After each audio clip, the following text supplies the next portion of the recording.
My name is Lena Brooks, and I was 35 years old when my aunt told a cemetery manager I was not allowed to stand beside my own grandmother's grave. She did it in front of 19 relatives, one pastor, and a man from the monument company who was holding the brass vase my grandfather had paid for in cash. "Lena makes grief too formal," Aunt Marla said, smoothing the front of her black coat like she was about to give a speech. "My father asked for one steady hand today." That was her sentence, one steady hand. She had been saying it for months. Then she handed me a folded invoice for $14,860 and said, "Since you wanted your name on everything, you can pay the balance before you leave." I did not raise my voice. I did not embarrass her at the grave. I walked to the cemetery office with the manager, and 22 minutes later he stopped the whole dedication because the transfer card with my initials on it had been filed from my aunt's funeral home email at 9:42 on a Tuesday morning. At 9:42 that same morning, I was sitting beside my grandfather in dialysis, signing his treatment sheet with blue ink. If you were standing there while your family treated you like the thief, tell me in the comments whether you would have spoken at the grave or waited for the records to do it. Because I waited, and by the time the cemetery review was over, my aunt had lost the plot transfer, the memorial money, her church office, and the only story she had left. Grandma Ruth died on a cold Friday in February, but the trouble started 6 months before that, when Grandpa Walter fell in the garage and broke his hip. He was 82. He still wore pressed khakis to breakfast and kept a little spiral notebook in his shirt pocket with grocery prices, blood pressure numbers, and the names of people who owed him nothing but kindness. Grandma was 79 and already sick. Congestive heart failure, fluid around her lungs, oxygen hose across the living room floor. She was sharp, though, sharper than all of us. She knew who came, she knew who called, she knew who stood in the kitchen and acted busy. I lived 18 minutes away in a one-bedroom duplex behind a tire shop. I worked in the county recorder's office, not in a high position. I scanned deeds, checked indexing errors, and answered people who were angry because a document did not say what they wished it said. That job trained me in one thing that saved me later. Records do not care who cries first. After Grandpa broke his hip, I started coming before work and after work. Before work, I made oatmeal, checked Grandma's oxygen tank, sorted pills, and drove Grandpa to physical therapy or dialysis on the days his kidneys needed help.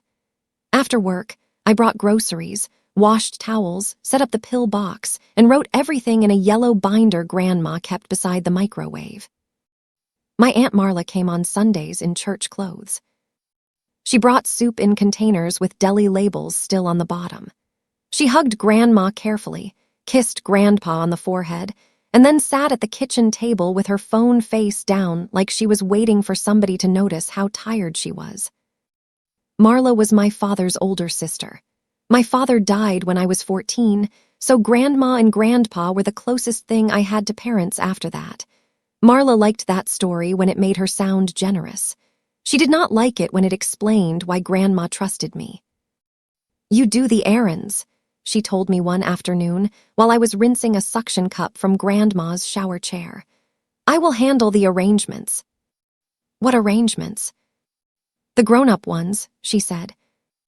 That was how she talked, soft enough that a stranger would think she was being helpful, sharp enough that I knew where the blade was. Grandma heard her from the recliner. "Lena knows where the papers are," Grandma said. Marla smiled at her. "Of course she does. Lena loves papers." She made the word papers sound like a sad hobby. I should say something about the cemetery, because it mattered from the beginning. Grandma and Grandpa had bought 2 side-by-side cemetery spaces in 1998, after Grandpa's brother died without a place ready. They did not talk about death in a dramatic way. They talked about it like they talked about furnace filters. Buy it once, write it down. Do not leave a mess for people who are already crying. Their spaces were in Maple Rest Cemetery, Section H, Lot 44, Graves 2 and 3. Grandma kept the interment rights certificate in a green folder with the water bill and the warranty for the washing machine. She had also prepaid a small funeral trust at Haskin and Vale Funeral Home. Nothing fancy. Basic service. Plain oak casket. A brass vase at the marker. No doves, no video tribute, no limousine. "I do not want anybody charging you for sadness," she told me once. I laughed because I thought she was joking. She was not. After Grandpa's hip surgery, Marla started using the cemetery language more often. Dad wants one steady hand. Mom gets overwhelmed when too many people handle documents. Lena, you are wonderful with errands, but this is sensitive. The first time she said it, I let it pass. The 10th time, I asked Grandma if she wanted me to step back from the funeral folder. Grandma looked at me over the rim of her oxygen tube. Do I look like a woman who needs your aunt to explain my wishes? No. Then keep the folder where it is. That should have been enough. It was not, because Marla did not need Grandma to believe her at first. She needed everybody around Grandma to start hearing her version before Grandma was gone. She started with small things.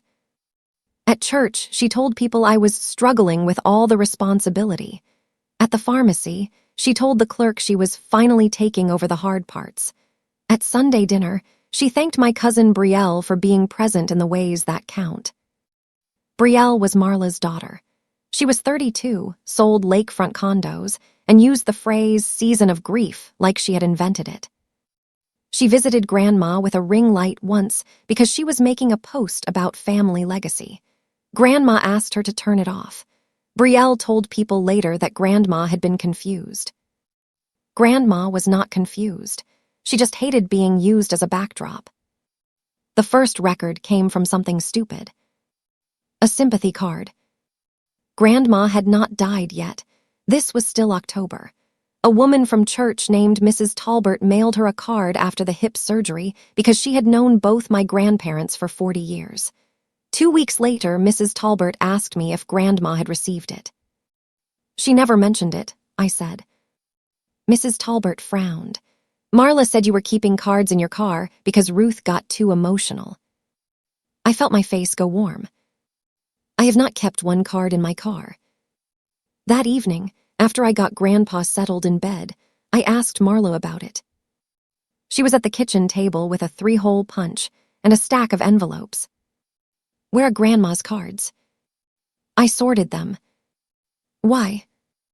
Because grief needs one steady hand. There it was again. I looked at the envelopes. Some were opened, some were not. A few had little sticky notes on them in Marla's handwriting. Pastor, thank you. Neighbor casserole. Lena duplicate. What does Lena duplicate mean? Marla put one hand on top of the stack. It means you already know those people. That does not answer the question. She sighed. Your grandmother gets upset when everything is about who came through you. I am protecting her from the pressure. Grandma called from the living room before I could answer. Marla, bring me my mail. Marla's mouth tightened. I carried the whole stack to Grandma. She read every card that night, slowly, oxygen machine humming, Grandpa asleep in the recliner with a blanket over his knees. When she got to Mrs. Talbert's card, Grandma touched the signature and said, I wondered why she forgot me. That was the first time I understood that Marla was not just managing appearances. She was controlling comfort. The second record came from the cemetery office.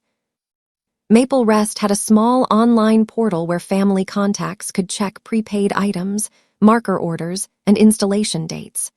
Grandma hated computers, so I handled the login with her permission. It showed the 2 spaces, the brass vase, and the companion marker sketch Grandma approved in 2019. One Monday in November, I logged in to check the marker's spelling because Grandma wanted Ruth Elaine Brooks, not Ruth E. Brooks. My name was gone. Not from the cemetery deed, from the contact list. Primary contact, Marla Brooks Klein. Secondary contact, Brielle Klein. Former contact, Lena Brooks, removed by family request. I stared at that line for a long time. Removed by family request. I called Maple Rest and got a receptionist named Dawn. She had a kind voice and the tired patience of a person who had heard families fight over dirt before. I am looking at the portal, I said. It says I was removed by family request. What request? Keyboard clicks. I see an authorization card, scanned last Thursday. From who? It says from Walter Brooks. Grandpa could barely hold a fork last Thursday. Can you send me a copy? Only to the current primary contact, Dawn said. Or you can come in with identification and proof of authorization from the rights holder. The rights holders are my grandparents. Then bring one of them if possible. I almost laughed because the idea of bringing Grandma and her oxygen tank into a cemetery office over a portal contact change felt absurd.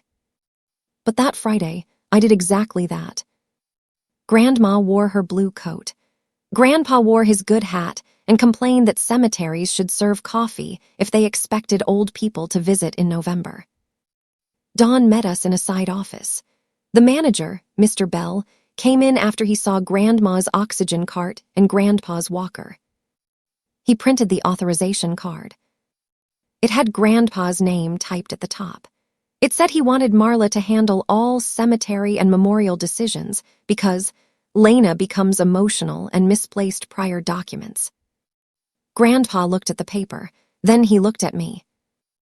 I did not say that. His voice was thin but clear. Grandma reached for the page with shaking fingers. Who wrote this? Mr. Bell turned the paper around and pointed to the bottom. Digital submission. Sender, arrangements at Haskin Vale, com, IP logged, attached verbal authorization note. Haskin and Vale was the funeral home where Marla volunteered 3 mornings a week doing grief ministry calls. She was not an employee, but she had an email account because the director trusted her to coordinate church families. Can you reverse it? I asked. Mr. Bell looked careful. With Mr. and Mrs. Brooks present, yes, I can restore the contact list, but I need to flag the file because the submission came through a funeral home channel. Grandma said, flag it. Grandpa said nothing. He kept staring at the sentence about me misplacing documents. On the way home, he turned his face to the window. I thought he was tired. 2 days later, he asked me, did you tell Marla I should sell Ruth's space if she died first? I nearly missed the turn into their driveway. What? She said you thought 2 graves were wasteful. I pulled the car to the curb. Grandpa, I never said that. He nodded like he wanted to believe me, but had already been asked to believe too many things. She said you told Betrayal that young people do not visit cemeteries. I did not say that either. His hands were folded over the top of his cane. The knuckles looked swollen and pale. Your grandma cried over that. I sat there with the car running and the heater blowing on my ankles, and I felt something shift from hurt into attention. Not anger yet. Attention. At the recorder's office, we have a rule. When 2 stories do not match, do not start with the loudest person. Start with the timestamp. So I started writing timestamps. I wrote down every time Marla mentioned one steady hand, every time Grandpa repeated something I had supposedly said, every time a card disappeared, every time the cemetery portal changed. I wrote it in my own notebook, separate from Grandma's yellow binder, and I took photos of the pages because by then I did not trust anything that sat in that house. In December, Grandma got worse. Her oxygen needs went up. Her ankles swelled. She stopped making jokes about funeral costs and started asking me to check the green folder more often. Read it back, she would say. So I read. Maple Rest, Section H, Lot 44, Graves 2 and 3. No change without both signatures while we are living. Haskin and Vale Prepaid Trust. No memorial donations through family, unless written by Ruth. Pastor Ellis to conduct service. Lena to keep folder copy. When I read that last line, Grandma closed her eyes. Again. Lena to keep folder copy. Good. Marla walked in during one of those readings. This is exactly what I mean, she said. Mom needs rest, not an audit. Grandma opened her eyes. I asked her. I know, Mom, but grief needs one steady hand. Grandma's voice was small but hard, then stopped grabbing with both. Marla did not speak for the rest of the visit. That night, I made a full copy of the green folder at the county office after hours. I used the public copier and paid $3.20 in quarters because I did not want anyone saying I used county equipment for family business. I put the copies in a flat envelope and left them in my desk drawer under a stack of rejected notary forms. That decision saved the case. In January, Haskin and Vale called me. Not the main director, a young assistant named Caleb who sounded nervous. Ms. Brooks, I am confirming the updated memorial package. What updated package? Silence. I may have the wrong contact. You called my number. He lowered his voice. The file says family approved the Legacy Garden Bench, upgraded service folder, livestream package, and companion space transfer consultation. I wrote the words down as he said them. Legacy Garden Bench. Upgraded service folder. Livestream. Companion space transfer consultation. How much? Current estimate is $14,860 after applying the prepaid trust. Grandma had prepaid, so nobody would owe anything close to that. Who approved it? I need to have Mr. Vale call you back. No, I said. Please answer one question. Is my name on that approval? His breathing changed. Your initials are. Send me nothing yet. Do not change anything. Just note that I dispute any approval using my initials. I cannot take instruction from a disputed contact. Then note that I called.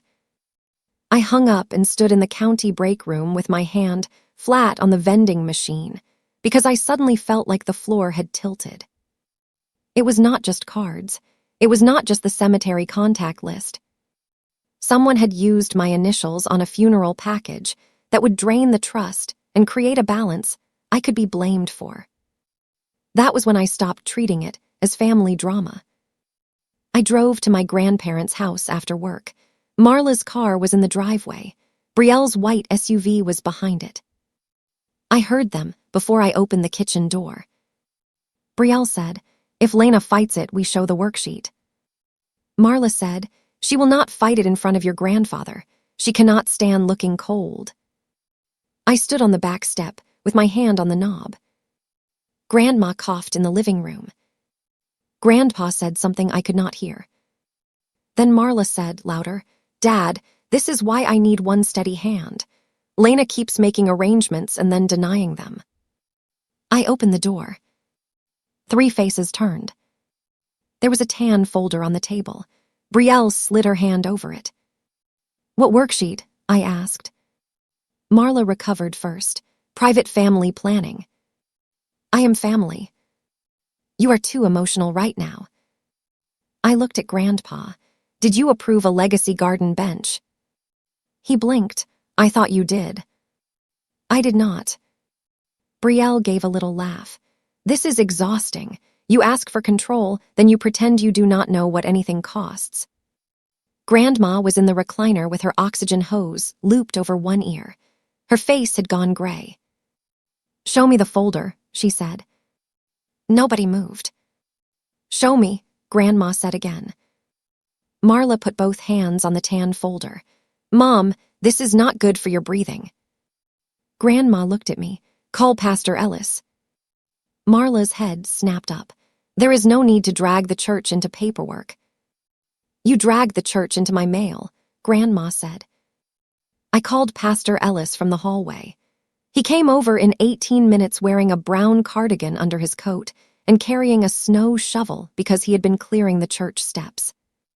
With him in the room, Marla opened the folder. There was a worksheet from Haskin and Vale. My initials appeared beside the bench and the upgraded service package, not my signature. Initials typed into a box. There was also a cemetery consultation, note that said, family requests discussion of transferring unused companion right if surviving spouse chooses alternative burial plan. Alternative burial plan, Grandma said. Nobody answered. Pastor Ellis took off his glasses and read the line again. Grandpa whispered, Ruth wants to be beside me. Marla touched his shoulder. Dad, we talked about options. You were worried Lena would not maintain the plot. He looked at her with a confusion that made my stomach twist. I was. Yes, she said gently. You said you needed one steady hand. There it was again, coming out of her mouth and being placed into his. Grandma reached for the oxygen control. Her hand shook so hard I had to help. Pastor, she said, write down that I did not ask for this. Pastor Ellis took out a pen. Marla looked at him. You are not a notary. No, he said, but I can be a witness. That was the first human reaction that changed the pressure in the room. Until then, Marla had treated the truth like something she could absorb with a soft voice. Pastor Ellis writing notes made her sit up straighter. The second reaction came from Betrayal. She stopped acting bored. Mom, she said quietly, maybe we should pause. Marla did not even look at her. We are not pausing because Lena has trained everyone to panic over forms. Grandma died 19 days later. It happened at 4:36 in the morning. I was there. Grandpa was there. Pastor Ellis had come the night before and prayed in the living room. Marla was at home. Betrayal was at home. I called them both after the hospice nurse pronounced. Marla arrived in 31 minutes with curled hair. That is the detail I remember. Not the coat, not the purse, the hair. Grandpa was sitting beside Grandma's chair, holding the edge of her blanket. Marla walked in, looked at the hospice nurse, then looked at me. Where is the green folder?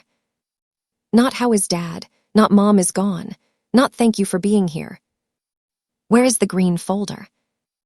I had put the original back in Grandma's file drawer. My copy was still at the county office. In the drawer, I said. She walked past her mother's body to get it. Grandpa saw that. I know he did, because his fingers tightened on the blanket. The funeral week was a blur, but not the kind that erases details. It sharpened them. Marla had Haskin and Vale call her for everything. She told relatives I was taking space. She told Pastor Ellis I might not speak because Lena is processing guilt. She told the cemetery the family wanted the brass vase installed at the dedication instead of before. I handled the things nobody wanted to mention. Grandma's oxygen pickup, medication disposal, death certificates, the last water bill, Grandpa's dialysis ride because grief did not cancel dialysis. 2 days before the service, Grandpa asked me if I was angry at Grandma. We were in the dialysis center. The chairs were blue vinyl. The television in the corner was showing a cooking segment neither of us watched. Why would I be angry at Grandma? He looked at the blanket over his knees. Marla said you hated that she left me the companion space. I had to grip the arm of the chair. Grandpa, the companion space was always yours. She said you wanted the money instead. There is no money in a cemetery space unless somebody sells it. His eyes moved to mine. There it was, the tiny opening. Who told you that? I asked. He closed his eyes. I cannot keep it straight. I did not push him. Dialysis makes a person tired in a way that looks like the soul has been wrung out. But I took the treatment sheet when the nurse brought it, and I signed my name with the time. 9:42 a.m. was already on the page from the machine reading. I did not know yet that I would need that exact time. The funeral service was calm until the cemetery. Grandma's casket was plain oak, exactly as she wanted. Pastor Ellis spoke about her garden, her grocery lists, and the way she could make 1 pound of ground beef feed 6 people without making anyone feel poor. Marla cried in the front row. Brielle dabbed at her eyes. I sat beside Grandpa and held his program because his hands shook too badly to keep it still. At Maple Rest, the wind cut across Section H hard enough to lift the corner of the pall cloth. Mr. Bell from the cemetery stood near the monument company man, who had the brass vase wrapped in cloth. After the committal prayer, Marla stepped forward. "Before we place the vase," she said, "I want to thank the people who carried Mom through this season. Brielle for giving us stability, the church for surrounding us, and Dad for trusting me with one steady hand."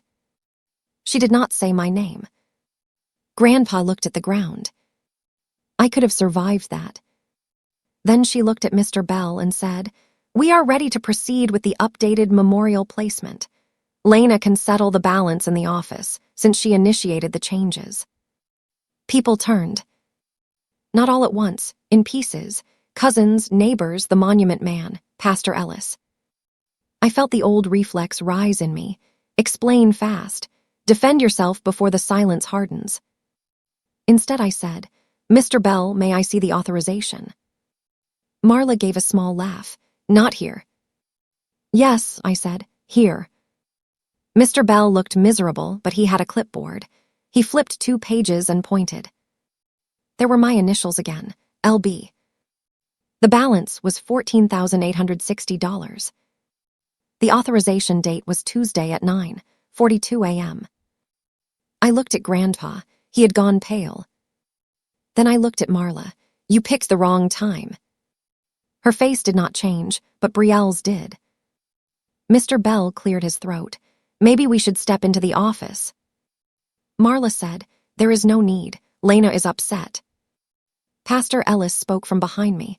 "There is a need." That was how the graveside ended. Not with a fight. With an unfinished brass vase, a folded invoice, and 19 relatives walking toward the cemetery office because one timestamp had opened a door Marla could not close. The office at Maple Rest had beige walls, 2 plastic plants, and a framed map of the cemetery lots. It was not built for family collapse. It had 6 chairs. More people stood in the hallway. Mr. Bell asked only immediate family to come in. Marla tried to keep Pastor Ellis out. "He is not family," she said. Grandpa lifted his head. "He stays." Marla's mouth closed. That was the first time Grandpa openly contradicted her. Mr. Bell called Haskin and Vale. He put the call on speaker after stating everyone present. The funeral director, Mr. Vale, joined. So did Caleb, the assistant who had called me in January. Mr. Bell read the authorization date and time. The cemetery received a package change confirmation at 9:42 a.m. from arrangements at Haskinvale. Com with typed initials LB and a note that family contact approved cost responsibility. Marla folded her hands. Lena had been handling the portal. She gets overwhelmed and forgets. I took the dialysis treatment sheet from my purse. At 9:42 a.m. I was at North Bend Dialysis with my grandfather. The nurse charted his pressure at 9:41. I signed this sheet at 9:43 because he needed help holding the pen. Mr. Bell took the page. He read it. Then he turned it toward Mr. Vale's voice on the phone, as if a speaker could see. Pastor Ellis said, "I drove Lena and Walter home from that appointment because her car had a low tire." Marla looked at him sharply. He continued, "I remember because Ruth called me while we were in the parking lot and asked whether I had ever heard of an alternative burial plan." The room changed. Not loudly, no one gasped, but people stopped shifting their feet. Even Brielle stopped looking at her phone. Mr. Bell asked Haskin and Vale to check the email access log. Mr. Vale hesitated. "We do not normally discuss internal volunteer access." Caleb's voice came through smaller. "I can see it." "Caleb," Mr. Vale said. "The message was sent from the volunteer office terminal," Caleb said, "logged under Marla Klein's email. The attached worksheet was created the night before." Marla said, I prepared documents Lena requested. I said, show the request. No one spoke. There should be a request, I said. An email, a phone note, something with my words. Caleb said, I do not see a request from Ms. Brooks. Mr. Bell wrote something down. Marla's face reddened, but her voice stayed smooth. This is exactly why grief needs one steady hand. Lena is turning her grandmother's burial into a records trial. Grandpa flinched when she said that. I saw it. So did Pastor Ellis. Then Dawn, the receptionist, stepped into the doorway holding another page. Mr. Bell, this is the earlier contact removal card. He looked at it, then he looked at Marla. This was also submitted from the same funeral home email. Marla said, with Dad's verbal authorization. Grandpa's cane tapped once against the floor. I did not ask you to remove Lena. His voice was weak. The room still heard it. Marla leaned toward him. Dad, you were worried she would make it about paperwork. I was worried because you kept telling me she said things. That sentence did more than any document had done so far. It made the hallway quiet. A cousin outside the door whispered, What things? Grandpa did not answer right away. His hands shook on the cane. I wanted to help him, but I knew touching him then might make Marla say I was leading him. So I stayed still. He said that she wanted Ruth's space sold, that she did not want to sit with me after, that she thought the grave was wasteful. My throat closed. Marla shook her head slowly, like a disappointed teacher. Dad, you're exhausted. He looked at Pastor Ellis. Did Ruth ask you to write it down? Pastor Ellis took a folded page from his Bible. She did. He read his note from January. Ruth Brooks states she did not request a legacy garden bench, service upgrade, or companion space transfer discussion. Ruth Brooks states Lena Brooks is to keep a copy of the cemetery folder. Walter Brooks present. Marla Klein and Brielle Klein present. Brielle whispered, Mom. Marla turned on her. Do not start. Mr. Bell said, I am placing an administrative hold on Section H, Lot 44, Graves 2 and 3. No transfer, installation upgrade, contact change, or cost assignment will proceed until the Cemetery Association reviews the file. Marla stood. You cannot hold my mother's grave because my niece is dramatic. I can hold an interment rights file with disputed authorization, he said. He did not sound dramatic. He sounded like a man reading a policy he knew by heart.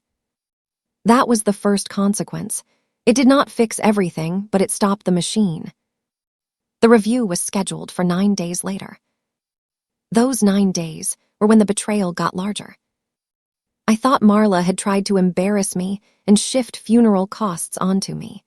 I thought she had tried to remove me from the cemetery contact list because she wanted to control Grandma's service. That was only the surface. The Monday after the graveside, Caleb called me from his personal cell on his lunch break. His voice shook.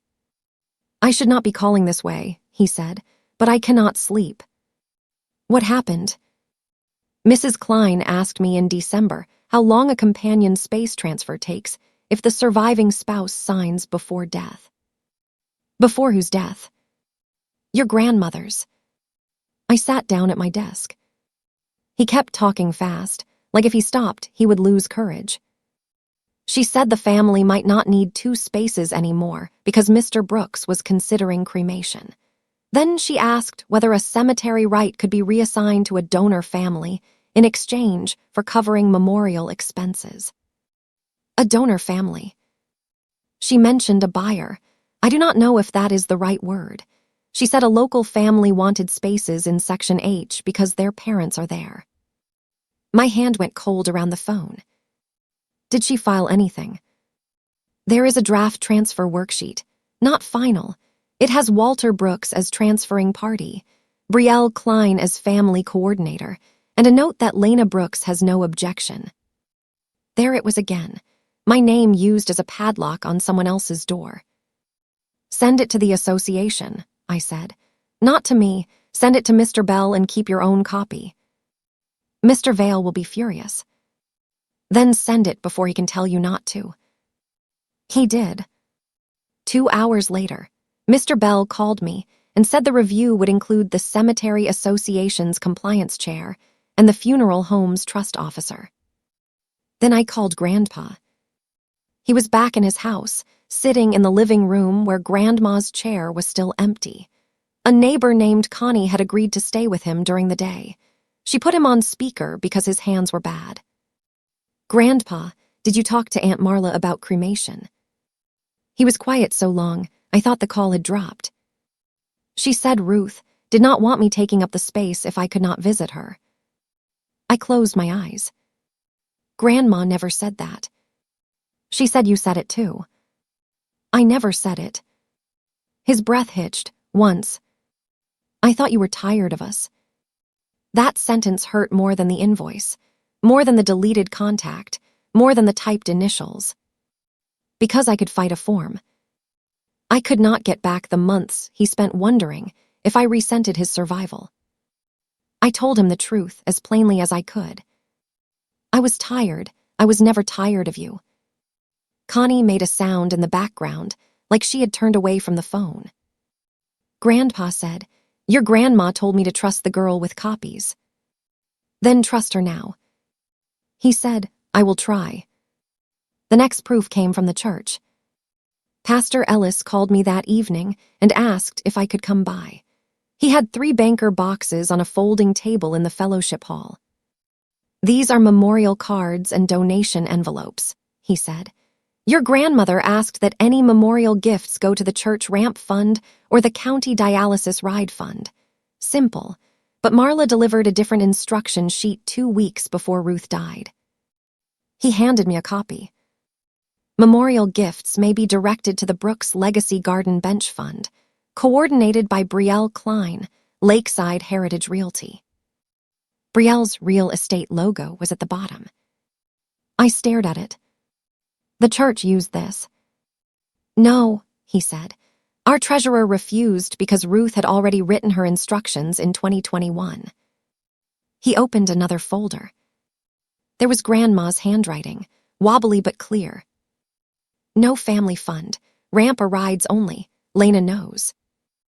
Pastor Ellis tapped that last line. Marla was very unhappy when we would not announce the bench fund. Did she say why? She said you had confused Ruth with paperwork. I almost laughed, not because it was funny, because by then the phrase paperwork had become a weapon Marla threw any time a record blocked her. Pastor Ellis looked tired. I should have called you sooner. She made it sound like I was the problem. She did. That honesty mattered. It was not an excuse. It was a witness realizing how the trick had worked. The final proof before the review came from my own desk drawer. I pulled out the copy of Grandma's green folder and compared it to the original folder in the house. The original was thinner. 3 pages were missing. The 1998 cemetery certificate. The 2019 marker sketch. The 2021 memorial instruction page. The copies in my desk still had them. The original did not. I took photos of the missing sequence, including the staple holes and page numbers Grandma had written in the corner. Then I drove the copy to Mr. Bell and gave it to him in a sealed envelope. He looked at the pages and said, "This review is no longer only about the invoice." I know. You understand the association may refer this. Good. He looked at me for a moment. Most families ask us not to make it official. Most families were not charged $14,860 for a lie at a grave. He nodded once. The review happened in a small meeting room behind the cemetery office. It had a conference table, 8 chairs, and a window-facing section. I could see Grandma's grave from where I sat. The brass vase was still not installed. In the room were Mr. Bell, Don, the Cemetery Association Compliance Chair Mrs. Albright, Mr. Vale from the funeral home, the trust officer from Haskin and Vale, Pastor Ellis, Grandpa, Connie, Marla, Brielle, me, and a notary named Elaine Porter who had been called because one worksheet claimed she had witnessed Grandpa's verbal authorization. 3 relatives sat in the hallway: Aunt Deb from Dayton, Cousin Marcus, Mrs. Talbert from church, who had started this whole thing with one missing sympathy card. If you stay for stories where quiet records finally get a voice, subscribe and share this one before the review begins in your own life, because the paper people hide is usually the part that tells the truth. Mrs. Albright opened with one rule. This is not a family therapy session. We are here to determine whether cemetery, funeral trust, and memorial instructions were changed with valid authority. Marla smiled like she approved of the rule. She should not have. Mr. Bell started with the contact removal card. He read the submission details, the funeral home email, the line about me misplacing documents, and the supposed verbal authorization. Mr. Brooks, Mrs. Albright said, did you authorize your niece's removal from the cemetery file? Grandpa's hands shook, but his voice held. No. Marla leaned forward. Dad, remember you were concerned. Mrs. Albright lifted one hand. Mrs. Klein, you will have your turn. That little hand raise did something I had never seen in my family. It stopped Marla mid-sentence. Mr. Bell moved to the package upgrade. Caleb was not in the room, but his written statement was. It said Marla had used the volunteer office terminal to submit package changes and typed my initials after telling him I had approved by phone. It also said no call log existed from my number. Mr. Vale looked like a man trying not to sweat through his suit. We acknowledge a volunteer access failure, he said. The funeral home should not have allowed non-staff use of arrangement email. Marla's smile thinned. Volunteer access failure makes it sound technical, I said. My name was used. Mrs. Albright wrote that down. The trust officer opened the prepaid funeral trust ledger. Grandma had $9,200 prepaid. The basic service cost matched within $140.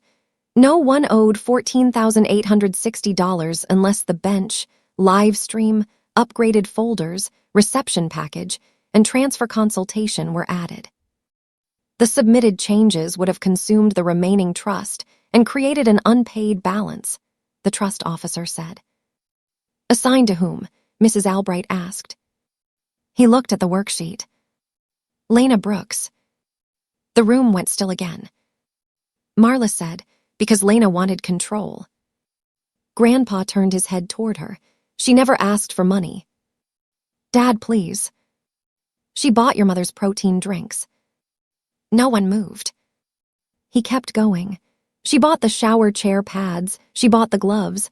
She drove me to dialysis. You brought soup with price stickers. Brielle looked at the table. Marla's face hardened. That is cruel. Grandpa said, so was lying to me. I looked down because if I looked at him too long, I was going to cry, and I did not want Marla to get one more chance to call me emotional. Mrs. Albright moved to the cemetery transfer draft. This was the midpoint of the review, and it changed everything. The draft did not just discuss Grandpa choosing cremation. It named a buyer family. It listed Section H, Lot 44, Grave 3 as potentially releasable. It named Brielle as family coordinator and included a proposed donor contribution to the Brooks Legacy Garden Bench Fund. Mrs. Albright read that phrase twice. Donor contribution. Pastor Ellis took out the church instruction sheet and placed it on the table. The church rejected that fund because Ruth Brooks specifically prohibited a family memorial fund. Mrs. Albright read Grandma's handwriting. No family fund, ramp or rides only, Lena knows. Brielle whispered, I did not know Grandma wrote that. Marla looked at her, stop helping them. That was the first honest thing she said all day.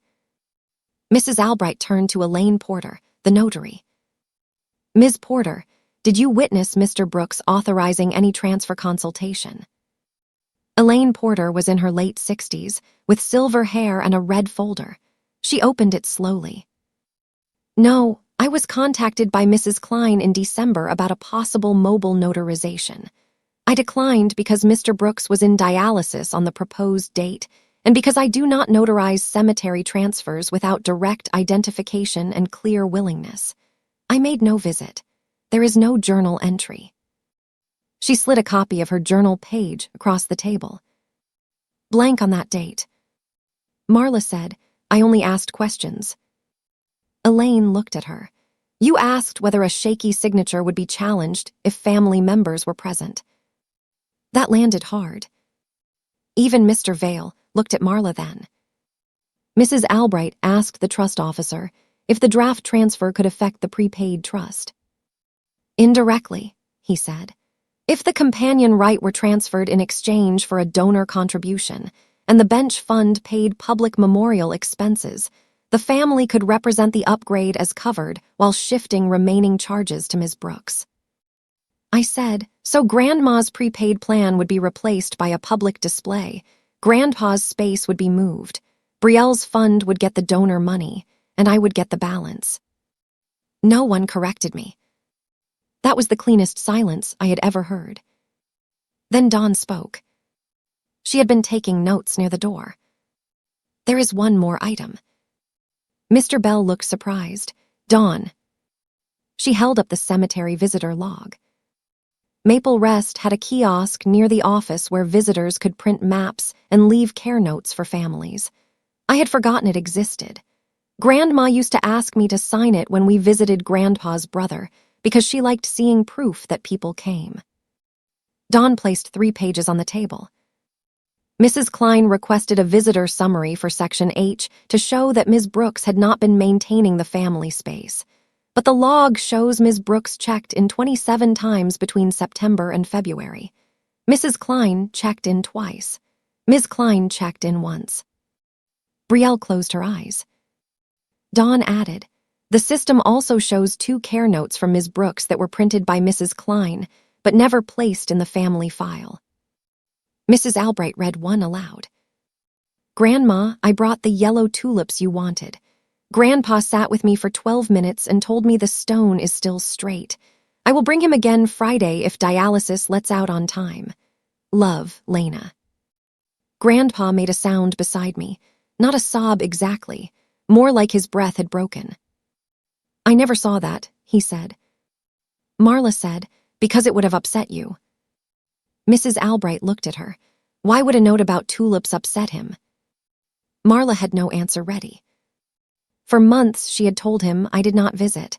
For months she had told him I thought the grave was wasteful. For months she had printed proof of the opposite and kept it out of the file. The room did not need me to explain that. The record had done it.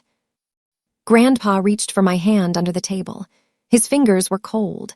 I held them carefully because the knuckles hurt. "I thought you stopped coming," he said. "I know. I am sorry." Marla whispered, "Dad." He did not look at her. "One steady hand," he said, and for the first time the phrase sounded ugly coming from him. "You used mine when it shook." That was the moment Marla lost the room. Not when the email log appeared. Not when the trust ledger showed the balance. Not when the notary denied the transfer. She lost it when the man she claimed to protect named what she had done. Mrs. Albright closed the folder. The decisions came one by one. Maple Rest voided the contact removal and restored me as authorized contact with Grandpa. The cemetery placed a permanent verification lock on Section H, Lot 44, Graves 2 and 3. No transfer, upgrade, marker change, or cost assignment could happen without Grandpa in person and a second independent witness chosen by him. The brass vase would be installed exactly as Grandma ordered, at no added cost. The Legacy Garden bench package was canceled. The $14,860 balance was voided. Haskin and Vale removed Marla's volunteer access immediately and referred the misuse of its arrangement email to its board and insurer. The trust officer, opened an internal report on the attempted use of the prepaid funeral trust. Pastor Ellis said the church would not accept or advertise any Brooks Legacy Garden Bench Fund and would direct memorial gifts only to the Ramp Fund and Dialysis Ride Fund, as Grandma wrote. Elaine Porter said she would provide a statement if anyone tried to file a transfer with her name attached. Then Mrs. Albright turned to Brielle.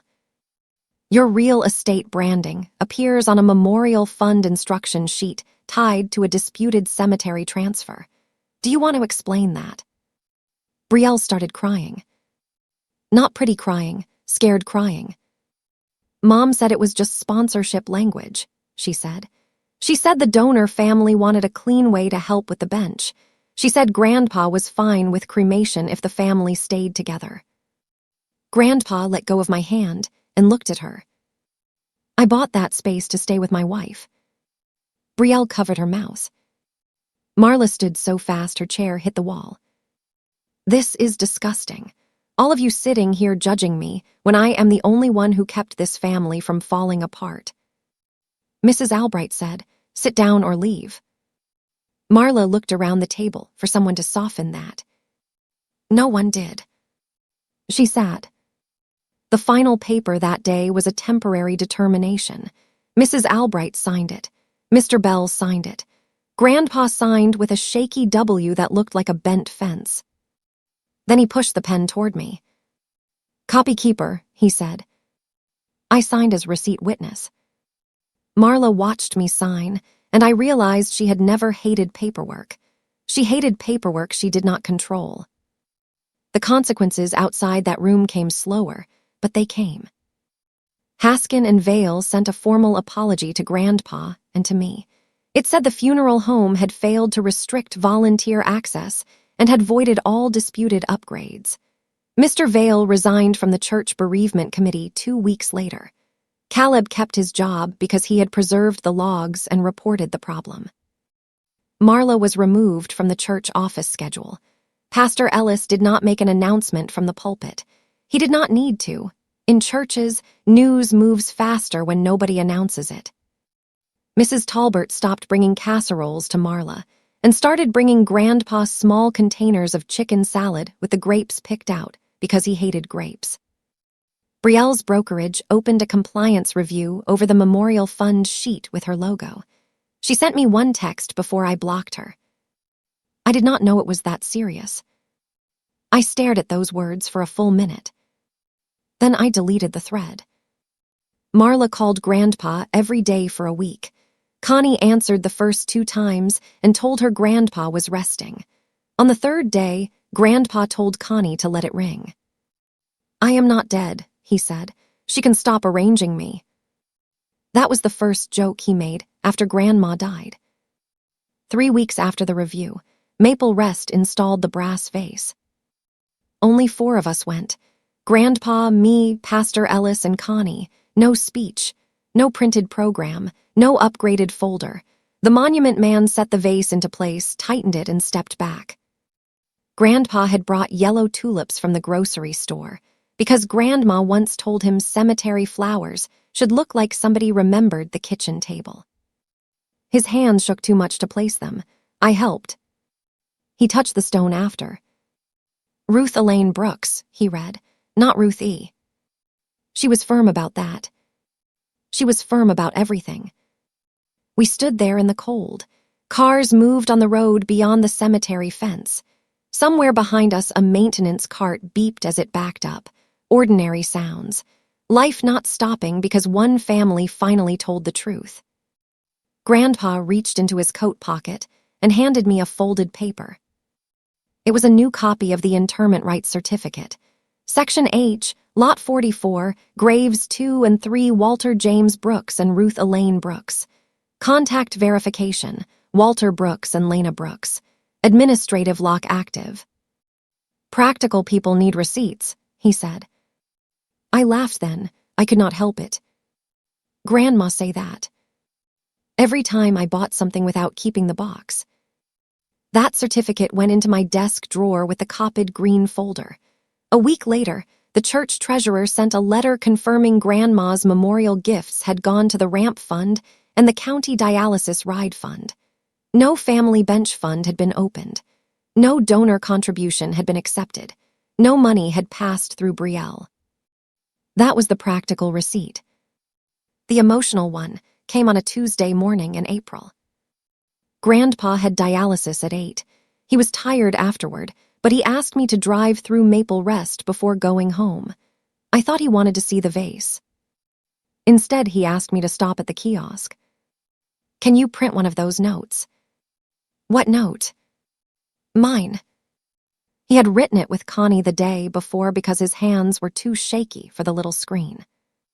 The kiosk printed a small white card. "Ruth, Lena brought me. The stone is straight. The tulips are yellow. I know now who kept coming. Walter." He asked me to put it in the family file. This time, no one took it out. I still work at the county recorder's office. I still scan documents that make people angry because they are plain. I still believe plain records can be merciful. They do not fix every lie. They do not give back every month someone spent believing the wrong person. They cannot make Grandma sit in her chair again and say, "Stop grabbing with both." But they can stop a transfer. They can void a balance. They can restore a name to a contact list. They can make a room full of people understand that the person called difficult was the one telling the truth. Marla still says I humiliated her.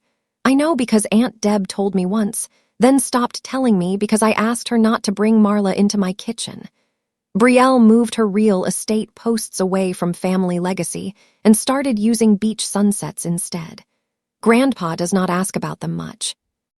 He asks about the ramp fund. He asks whether Mrs. Talbert needs help carrying groceries. He asks me to read the cemetery certificate every few weeks, not because he forgets, but because hearing it settles something in him. Section H, Lot 44, Graves 2 and 3. Ruth Elaine Brooks. Walter James Brooks. Administrative lock active. Contact verification, Walter Brooks and Lena Brooks. Every time I read that last line, he closes his eyes and nods. The last time we went to Maple Rest before summer, the grass had finally come in around Grandma's grave. Grandpa sat on his walker seat while I trimmed a loose ribbon from the tulip stems. He watched me for a while. "Your aunt said you made grief too formal." "I remember." She was wrong. I looked up. He tapped the folded certificate in his coat pocket. "You made it safe." That is where I keep the story now. Not at the graveside when everyone turned to stare. Not in the review room when Marla's phrase collapsed. Not even in the certificate, though I keep 3 copies. I keep it in that ordinary morning, with Grandpa sitting beside the woman he loved, the brass vase where it belonged, and my name on the paper for one reason only. Not control. Protection.